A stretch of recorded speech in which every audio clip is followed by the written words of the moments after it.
Hello guys, welcome back to Pavan score hub. So నేను ఈ యొక్క వీడియో అనేది చాలా రోజుల నుంచి అయితే చేద్దాం అనుకుంటాను అనమాట. లాస్ట్ 4 months నుంచి అయితే ఒక ఇంటర్న్షిప్ అనేది చేస్తున్నాను. ఆ ఇంటర్న్షిప్ అనేది నాకు ఎలా వచ్చింది, అసలు ఇంటర్న్షిప్ లో నేను ఏం చేశాను, అండ్ బేసిక్ గా అసలు మీరు ఇంటర్న్షిప్ అనేది ఎలా తెచ్చుకోవాలి, ఇంటర్న్షిప్ తెచ్చుకోవడం వల్ల యూజ్ ఏంటి, ఈ యొక్క బేసిక్ థింగ్స్ అన్ని నేనైతే ఈ యొక్క వీడియోలో నెక్స్ట్ 5 to 6 minutes లో అయితే నేను కవర్ చేయబోతున్నాను.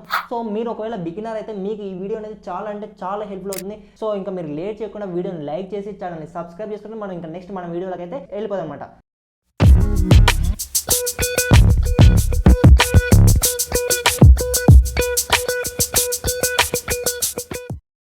So let's getting with my internship experience. మీ అందరిలాగా నేను కూడా ఎప్పుడైతే నేను నా యొక్క సెకండ్ ఇయర్కి వచ్చేసానో దెన్ నేనేమనుకున్నాను, నాకు కూడా ఒక ఇంటర్న్షిప్ అనేది రావాలి అని నేనైతే అనుకునేవాడిని అనమాట. సో నేనేం చేసేవాడిని, డైరెక్ట్ మనకి ఈ యొక్క లింక్డ్ఇన్లోకి వెళ్ళేసి నాకు ఒక ప్రాపర్ రెజ్యూమే ఏం లేకుండా ఒక టెంప్లెట్ అనేది తీసుకోండి, ఆ యొక్క టెంప్లెట్లో బేసిక్ డీటెయిల్స్ అనేది చేంజ్ చేసి నేనైతే రెజ్యూమే అనేది అప్లై చేసేవాడిని అనమాట.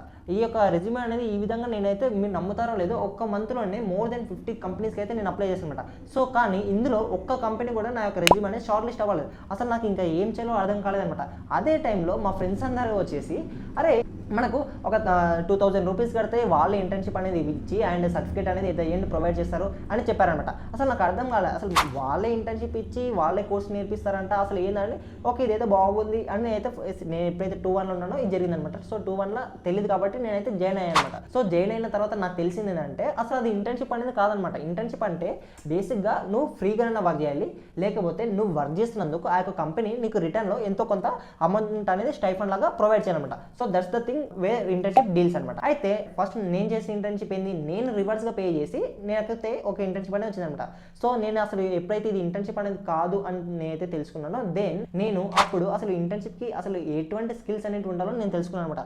సో నేనైతే ఫ్రంట్ ఎండ్ డెవలప్మెంట్ పైన ఇంటర్న్షిప్ అనేది చేద్దాం అనుకునేవాడిని. సో ఫ్రంట్ ఎండ్ డెవలప్మెంట్ సంబంధించిన స్కిల్స్ అన్ని ప్రాపర్గా నేర్చుకొని దానికి సంబంధించిన బేసిక్ ప్రాజెక్ట్స్ అనేది నేర్చుకొని దెన్ నెక్స్ట్ ఒకటేసారి నీకు ఫస్ట్ ఎక్స్పీరియన్స్ అనేది లేకపోతే నువ్వు normal non profit organisations, startups, ఇంకా అన్పేడ్ ఇంటర్న్షిప్స్ ఉంటాయి కదా, వీటికి అనేది నువ్వు అప్లై చేయాలన్నమాట. ఎందుకంటే నీకు దగ్గర ఎటువంటి ఎక్స్పీరియన్స్ లేకుండా, హై పేయింగ్ స్కిల్స్ లేకుండా డైరెక్ట్ నువ్వు వెళ్ళి నాకు పేడ్ ఇంటర్న్షిప్ రావాలి, మల్టీనేషనల్ కంపెనీస్లో నాకు ఇంటర్న్షిప్ రావాలంటే ఎవరు ఇయ్యరు అనమాట. ఎందుకంటే ఇక్కడ చాలా మంది ఉంటారనమాట. ఒక్కసారి ఒక ఇంటర్న్షిప్కి సంబంధించిన నోటిఫికేషన్ అనేది రిలీజ్ అవుతే వితిన్ హాఫ్ అన్ అవర్ 1 hourలో ఆ 400 to 500 ఇంటర్న్షిప్ అప్లికేషన్స్ అనేవి వస్తాయి అనమాట. వాటన్నిటిని దాటుకొని నీ యొక్క ఇంటర్న్షిప్ అనేది షార్ట్ లిస్ట్ అవ్వాలంటే నీ యొక్క ఇంటర్న్షిప్లో హెచ్ఆర్ కానీ ఏదైనా ఒక స్పెషాలిటీ అనేది ఉండాలన్నమాట. అర్థమవుతుంది అంటే నీ యొక్క బేసిక్ ప్రాజెక్ట్స్ నువ్వు అసలు నీ దగ్గర ఎటువంటి స్కిల్స్ ఉన్నాయని చెప్తాను అనమాట. సో అన్లెస్ నీ యొక్క రెజ్యూమేలో ప్రాపర్ ప్రాజెక్ట్స్ అనేది లేనంత వరకు నీ యొక్క ఇంటర్న్షిప్ రెజ్యూమే అనేది షార్ట్ లిస్ట్ అనేది అవ్వదన్నమాట. So this is how I got my first internship. And next వచ్చేసి ఏంటంటే అసలు ఈ యొక్క ఇంటర్న్షిప్లో అసలు ఏం చేస్తారనేది మీ యొక్క బేసిక్ అందరి డౌట్ కదా. అయితే బేసిక్గా నేను ఫ్రంట్ ఎండ్ డెవలప్మెంట్ పైన అయితే ఇంటర్న్షిప్ అనేది తెచ్చుకున్నానని చెప్పానమాట. సో ఈ యొక్క ఇంటర్న్షిప్లో నేనేం చేశాను అంటే మేము ఏదైతే ఆర్గనైజేషన్ వర్క్ చేస్తున్నామో ఆ యొక్క ఆర్గనైజేషన్కి ఒక వెబ్సైట్ అనేది బిల్డ్ చేసామని అనమాట. సో అక్కడ నా రోల్ వచ్చేసి front end web developer. So మేము ఒక 3 members ఆఫ్ టీమ్ అనేది ఉంటుండే. ఈ యొక్క 3 members ఆఫ్ టీమ్కి మాకు ఎవ్రీడే ఈవినింగ్ అనేది మీటింగ్ అనేది ఉంటుంది అనమాట. సో ఇక్కడ ఎవ్రీడే మీటింగ్లో ఏం ఉంటుంది, మనకు ఒక డైలీ టాస్క్ అనేది ప్రొవైడ్ చేస్తారు. ఈ యొక్క టాస్క్ని నువ్వు నెక్స్ట్ డే దాన్ని సాల్వ్ చేసి మనం గిటబ్లో అనేది అప్లోడ్ చేయాలి. సో ఇది మన కంటిన్యూస్ ప్రాసెస్ అనేది జరుగుతున్నాయి అనమాట. అయితే ఈ ప్రాసెస్లో నువ్వు గుర్తుంచుకోవాల్సింది అంటే చాలా బెటర్ ఎక్స్పీరియన్స్ అనేది నీకు వస్తుంది అనమాట. ఎందుకంటే నీకు తెలియని విషయం ఏంటంటే ప్రతి ఒక్కరు నీతో ఏమంటారు, అరే గూగుల్లో ఇంటర్న్షిప్ తెచ్చుకో, అమెజాన్లో ఇంటర్న్షిప్ తెచ్చుకో, అక్కడ ఇంటర్న్షిప్ తెచ్చుకో, నీకు ఒక మంచి హై పేయింగ్ జాబ్ వస్తుంది అని చాలా మంది నీకు చెప్తారనమాట. కానీ ఒక్కరు కూడా అసలు ఇంటర్న్షిప్ తెచ్చుకోవడం వల్ల యూజ్ ఏంటని అసలు ఎవరు చెప్పారు.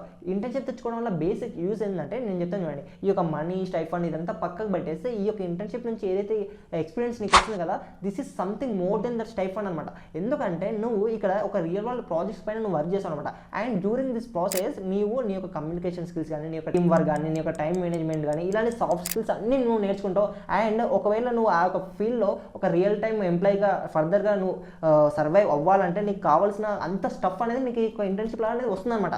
అర్థమవుతుందా? Money doesn't matter. నీకు ఈ యొక్క స్టైఫండ్ ఏదైతే వస్తుందో దాంతో నువ్వు బిల్డింగ్ ఏం కట్టవు, కానీ ఈ యొక్క ఎక్స్పీరియన్స్ ఏదైతే ఉందో కదా, ఈ యొక్క ఎక్స్పీరియన్స్ అనేది నీ యొక్క నెక్స్ట్ లైఫ్, ఫ్యూచర్ లైఫ్ అనేది ఏ విధంగా ఉంటుందో దాని అయితే డిసైడ్ చేస్తాను అనమాట. So that's the major use of doing an internship. And అంతేకాకుండా ఇక్కడ నువ్వు రెగ్యులర్గా టీమ్ మెంబర్స్ తోటి కొలాబరేట్ అనేది అవుతావు అనమాట. అంటే నీకు ఏదైనా రాకపోతే టీమ్ మెంబర్స్ని అడగడం, అండ్ హెచ్ఆర్స్ తోటి ఇంటరాక్ట్ అవ్వడం, అండ్ ఆ యొక్క ఫీల్డ్లో ఎవరైతే ఉన్నారో అంటే ఆ యొక్క ఈ కంపెనీలో ఎవరైతే ఉన్నారో హయ్యర్ ప్రొఫెషనల్స్ నువ్వు రెగ్యులర్గా మీట్ అవ్వడం, ఇవన్నీ ఒక ప్రొఫెషనల్ వేలో జరుగుతాయి అనమాట. అంటే నెక్స్ట్ నీ యొక్క ప్రొఫెషనల్ లైఫ్ అనేది ఏ విధంగా ఉండాలో నువ్వు ఈ యొక్క ఇంటర్న్షిప్లోనే తెలుసుకుంటావు అనమాట. అంటే నువ్వు ఇంకా ఫర్దర్గా ఒకవేళ నువ్వు జాబ్లో జాయిన్ అయినా నీకు ఎటువంటి రిస్క్ అనేది ఉండదన్నమాట. ఎందుకంటే నువ్వు అన్ని అసలు జాబ్కి సంబంధించిన స్టఫ్ అంతా నువ్వు ఇంటర్న్షిప్లో నేర్చుకుంటున్నావు కదా. సో నువ్వు డైరెక్ట్గా జాబ్లోకి వెళ్ళి అక్కడ వర్క్ చేసుకునేది ఉందన్నమాట. So this is the basic usage of internship అనమాట. This is the basic main use of internship. And next వచ్చేసి ఓకే, అసలు ఇంటర్న్షిప్ అంటే ఏందో తెలుసుకున్నాం, ఇంటర్న్షిప్ అనేది ఎలా తెచ్చుకోవాలో. అండ్ ఇప్పుడు అసలు ఇంటర్న్షిప్ రావాలి అంటే నువ్వు ఎక్కడ అప్లై చేయాలి, నీ యొక్క రెజ్యూమ్ అనేది ఏ విధంగా ఉండాలి, అసలు ఇంటర్న్షిప్ తెచ్చుకున్నాక ఇంటర్న్షిప్ తెచ్చుకోవాలంటే ఒక బేసిక్ బిగినర్ ఏం చేయాలో మనం అయితే ఇప్పుడు అనేది చూడబోతున్నాం. అయితే సీ వన్ థింగ్, నువ్వు ఎప్పుడైనా ఒక ఇంటర్న్షిప్ అనేది అప్లై చేస్తున్నావు అనుకో, ఓకేనా, సంథింగ్ నువ్వు ఒక ఫ్రంట్ ఎండ్ డెవలపర్ రోల్కే నువ్వు అప్లై చేస్తున్నావు అని అనుకుంది. అయితే నువ్వు ఈ యొక్క రోల్కి అనేది అప్లై చేస్తున్నప్పుడు నీ యొక్క మెయిన్ కాన్సెప్ట్ అనేది ఉండాలంటే ఈ యొక్క ఇంటర్న్షిప్ అనేది అప్లై చేసే కంటే ముందే నీకు ఆ యొక్క ఇంటర్న్షిప్ సంబంధించిన స్కిల్స్ అన్ని వచ్చి ఉండాలంట. అర్థమవుతుందా? ఎందుకంటే అన్లెస్ నీ యొక్క రెజ్యూమ్లో కొన్ని ప్రాజెక్ట్స్ అనేటివి లేనంత వరకు నీ యొక్క రెజ్యూమ్ అనేది ఎట్టి పరిస్థితుల్లో షార్ట్ లిస్ట్ అనేది అవ్వదన్నమాట. ఎందుకంటే చాలా మంది, నేను ఇంతకుముందు చెప్పాను కదా, విత్ ఇన్ నోటిఫికేషన్ అనేది రిలీజ్ అయిన within half an hour 1 hour అనేది థౌజండ్స్ ఆఫ్ అప్లికేషన్స్ అనేవి ఈ యొక్క హెచ్ఆర్కి అనేది వెళ్ళిపోతాయి అనమాట. అందులో నీ యొక్క రెజ్యూమే షార్ట్ లిస్ట్ అవ్వాలంటే చెప్తున్నాను కదా, నీ యొక్క రెజ్యూమ్లో వాళ్ళకి కొంత స్పెషాలిటీ అనేది ఉండాలన్నమాట. అంటే నువ్వు చేసిన ప్రాజెక్ట్స్ ఏంటి నీ గురించి చెప్తానమాట. అంటే నీ దగ్గర ఎటువంటి స్కిల్స్ ఉన్నాయి అనేది చెప్తానమాట. ఐ మీన్ నేను ఇక సాఫ్ట్వేర్ డెవలప్మెంట్ సంబంధించిన ఇంటర్న్షిప్ గురించి కాదు, ఇంకా ఏదైనా సరే, సపోజ్ వీడియో ఎడిటింగ్ తీసుకున్నా సరే, గ్రాఫిక్ డిజైనింగ్ తీసుకున్నా సరే, నువ్వు ఏ రోల్ తీసుకున్నా సరే, కానీ దాంట్లో నువ్వు ఏదైతే ప్రాజెక్ట్ అయితే ఉంటుంది కదా, ఈ యొక్క ప్రాజెక్ట్స్ అనేవి ఎలా ఉండాలంటే నీ యొక్క స్కిల్స్ని ఆ యొక్క ప్రాజెక్ట్స్ అనేవి డిస్క్రైబ్ అనేది చేసాయి అనమాట. సో నువ్వు ఏదైతే ప్రాజెక్ట్స్నో అవి కొంత వాల్యూ అనేది యాడ్ చేయాలన్నమాట. అర్థమవుతుందా? సో అన్లెస్ నువ్వు ఒక పర్టికులర్ ప్రాజెక్ట్స్ అనేది చేసేంత వరకు నీకు ఇంటర్న్షిప్ రావడం అనేది చాలా కష్టం అనమాట. So the very first thing you have to do before applying to any internship ఏంటంటే నువ్వు ఆ యొక్క ఇంటర్న్షిప్ సంబంధించిన స్కిల్స్ అనేవి అన్నీ వచ్చిండాలంట. అయితే ఓకే, ఇంటర్న్షిప్ అంటే ఏందో చూసాం, ఇంటర్న్షిప్ ఎక్కడ అప్లై, ఇంటర్న్షిప్ ఎలా తెచ్చుకోవాలో చూసాం. అండ్ ఇప్పుడు ద మేజర్ టాస్క్, అసలు ఇంటర్న్షిప్ అని అనుకుంటున్నాం, కానీ ఇంటర్న్షిప్కి ఎక్కడ apply. So see this is the basic thing, ప్రతి ఒక్కరికి ఉన్న డౌటే. సో మీకోసం నేను ఒక 10 ప్లాట్ఫామ్స్ అండ్ వెబ్సైట్స్ అన్ని తీసుకొచ్చేసాను. మీకు ఆ యొక్క ప్లాట్ఫామ్స్ అండ్ వెబ్సైట్స్ అన్ని మీకు ఇక్కడ స్క్రీన్ పైన అయితే డిస్ప్లే చేస్తున్నాను చూడండి. ఈ యొక్క ప్లాట్ఫామ్స్ అండ్ వెబ్సైట్స్లో నేనైతే మోస్ట్లీ లింక్డ్ఇన్ అండ్ నౌకరీలో అయితే అప్లై చేశాను అనమాట.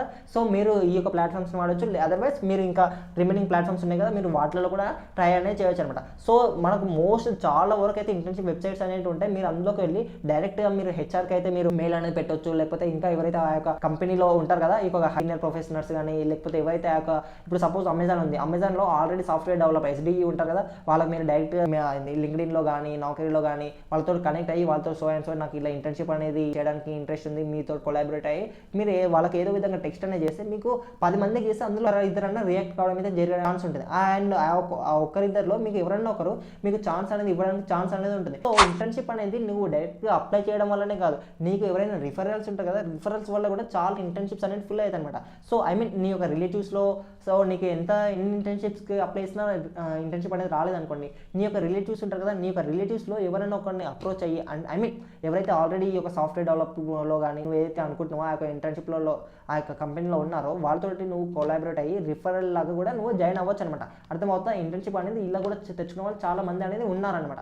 So this is how you can got internship. And మీకు ప్లాట్ఫామ్స్ అన్నీ అయితే నేను షేర్ చేశాను కదా. అండ్ డ్యూరింగ్ దిస్ నువ్వు ఎప్పుడైతే అప్లై చేస్తున్నావో, నువ్వు లాస్ట్ నేను చెప్పేది ఏంటంటే, నీకు అన్పెయిడ్ ఇంటర్న్షిప్ వచ్చినా పెయిడ్ ఇంటర్న్షిప్ వచ్చినా నువ్వు దాన్ని వదులుకోవద్దనమాట. ఎందుకంటే చాలా మంది ఏమంటారంటే అన్పెయిడ్ ఇంటర్న్షిప్ కదా, అసలు ఎందుకు చేయాలి మనం, అంటే I mean 3 to 4 hours of మన యొక్క టైంని వాళ్ళకి ఎందుకు ఇన్వెస్ట్ చేయాలి without they are paying anything అని మీరు అనుకో. కానీ నేను చెప్తున్నాను కదా, ఈ మనీ డజంట్ మ్యాటర్ అండి. ఎందుకంటే the experience which you are getting from the internship అనేది చాలా వాల్యుబుల్. అర్థమవుతుందా? నీకు ఆ యొక్క హెచ్ఆర్ తోటి డైరెక్ట్గా మీట్ అవ్వడం అనేది ఎక్కడ మనకు కలవదు. అండ్ అక్కడ టీమ్ మెంబర్స్ తోటి, సీనియర్ ప్రొఫెషనల్స్ తోటి అసలు రియల్ వరల్డ్ సాఫ్ట్వేర్ డెవలప్మెంట్ అనేది ఎక్కడికి వెళ్తుంది, అసలు ఎటువంటి స్కిల్స్ నేర్చుకోవాలి, ఇవన్నీ నీకు కంప్లీట్గా నీకు అర్థమవుతున్నప్పుడు నువ్వు అసలు చేయడానికి ఇంకేముంటుంది, మనకు అంతకంటే గొప్ప అవకాశం అనేది మనకి ఇంకేది ఉండదన్నమాట. So this is how I got my first internship and my first internship experience. And ఇంకా మీకు ఎలా ఇంటర్న్షిప్ తెచ్చుకోవాలని నేనైతే మీకు చాలా కంప్లీట్గా ఎక్స్ప్లెయిన్ చేశానని అనుకుంటున్నాను. అండ్ ఇంకా మీకు ఏమైనా డౌట్స్ అనేది ఉంటే కింద కామెంట్స్ బాక్స్ అయితే పోస్ట్ చేయండి. అదర్వైజ్ మన యొక్క టెలిగ్రామ్ ఛానల్ ఉంటుంది, టెలిగ్రామ్ ఛానల్ జాయిన్ అయితే మీకు అక్కడ చాలా మంది అనేది ఉంటారు. సో మీకు అక్కడ డిస్కస్ చేయడానికి అయితే ఛాన్స్ అనేది కూడా ఉంటుందంట. అండ్ అంతేకాకుండా మీరు ఒకవేళ ఒకవేళ first year second year students అయితే మీకు ఏదైతే ఎగ్జామ్కి సంబంధించిన complete notes, PDFs, previous year question papers అన్ని అయితే మన రెగ్యులర్ టెలిగ్రామ్ ఛానల్ అయితే పోస్ట్ చేయడం అయితే జరుగుతుంది. ఛానల్ లింక్ అనేది కింద డిస్క్రిప్షన్ బాక్స్లో ఉంటుంది. అండ్ ఇంకా మీరు టెలిగ్రామ్ ఛానల్ జాయిన్ అయితే ద బేసిక్ యూసేజ్ ఏంటంటే అక్కడ చాలా మంది ఉంటారన్నమాట. సో వీళ్ళందరితో డైరెక్ట్గా 1-to-1 కనెక్ట్ అనేది అవ్వచ్చు అండ్ గ్రూప్ కనెక్షన్ కూడా ఉంటుంది అనమాట. So this is how I can help you to get and internship. So నీకు నేను మళ్ళీ అడుగుతున్నాను, నీకు ఇంకేమైనా డౌట్ ఉంటే కింద కామెంట్ బాక్స్లో అయితే దాన్ని మెన్షన్ అనేది చేయి. So we can discuss more about it in the next upcoming videos. So that's it for this video, and if you guys watch the video till the end, so in the comment box అయితే mention చేయండి watch till the end of the video, and then I will be more happy. Thank you, thanks a lot.